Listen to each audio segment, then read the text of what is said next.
Hey guys, this is Damien from Dame Tech back with another video. In this video, we will be discussing something different than our typical device testing. Instead, I wanted to share my device battery care regime. Over the years, I've been constantly asked how I've continued to achieve amazing battery performance on all my Apple and Android devices. For instance, my iPhone 11 Pro Max battery stayed at 100% max capacity for months. Therefore, I figured I'd share these 6 amazing methods that have worked for me over the years. First and foremost, before we discuss the first battery saving technique, I think it's important to understand how modern-day smartphone or tablet batteries work. With every charge cycle, your phone battery degrades slightly. A charge cycle is a full discharge and charge of the battery, from 0 to 100%. Partial charges count as a fraction of a cycle. Charging your phone from 50 to 100%, for example, would be half a charge cycle.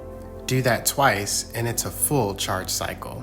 Some phone owners use more than a full charge cycle a day, while others, they may use less. It truly depends on how much you use your phone and what you do with it. Nevertheless, iPhones typically are designed to retain up to 80% of its original capacity at 500 complete charge cycles when operating under normal conditions.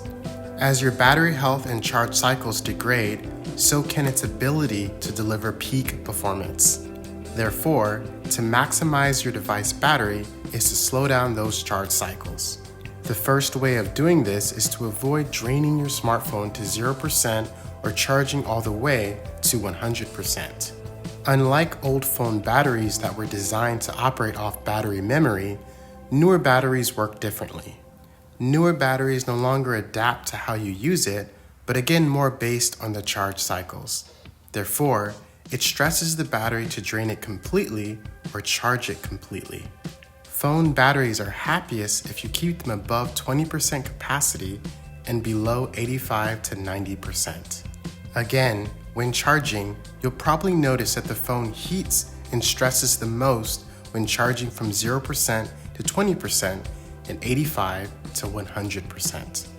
Battery stress causes the phone to deteriorate faster, which brings me to my second method.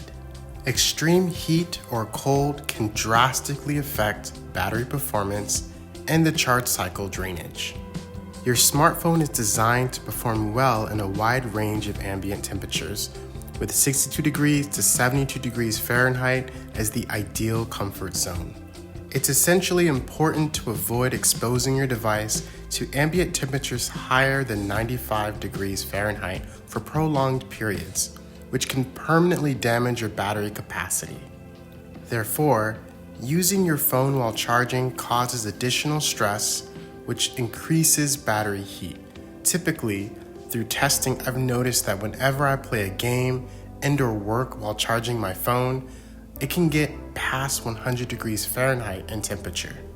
Nevertheless, the third method I like to use to further maintain battery temperature is enabling low power mode on the iPhone or optimization mode for Android devices.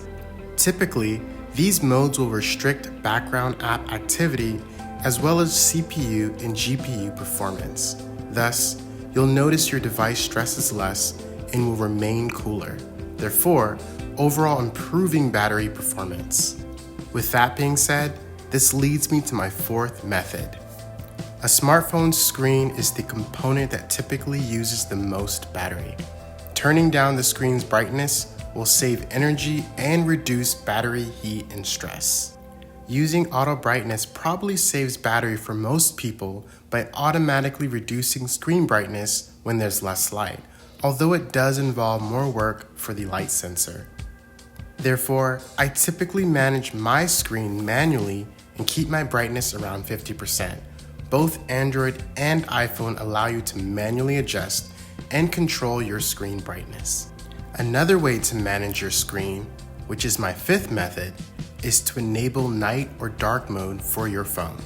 With many phones now switching to OLED, instead of requiring pixels to block the backlight of the phone, instead, it doesn't display anything at all. The pixels displaying black just don't turn on. This makes the contrast between black and color very sharp and beautiful. It also means that displaying black on the screen uses no energy.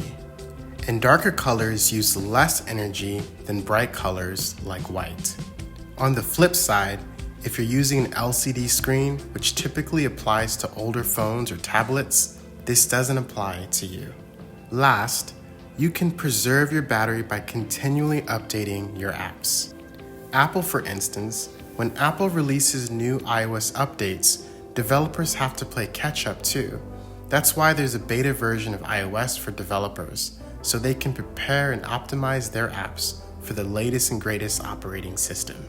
If you don't take the time to update all the available apps on your device, this could seriously cause battery drain due to bad software coding and optimization. Unoptimized games or softwares typically cause your device to work harder, therefore generating more heat and throttling. For those that follow my channel, you'll know Genshin Impact is a prime example. Early iPhone 12 testers were experiencing heavy throttling with the iPhone 12 series. However, with each passing iOS update, the game runs better and better. The game would overheat and average around 45 FPS. But with software optimization, the iPhone, from my experience, it isn't overheating and it's performing exceptionally. At the end of the day, these are the 6 methods that I've used throughout the years to achieve amazing battery performance and maximize my smartphone and tablet charge cycles. Thank you for watching, and please subscribe to help this channel. All of these devices that you see in these videos, I've purchased with my own money to test for you all. Please stay safe and take care.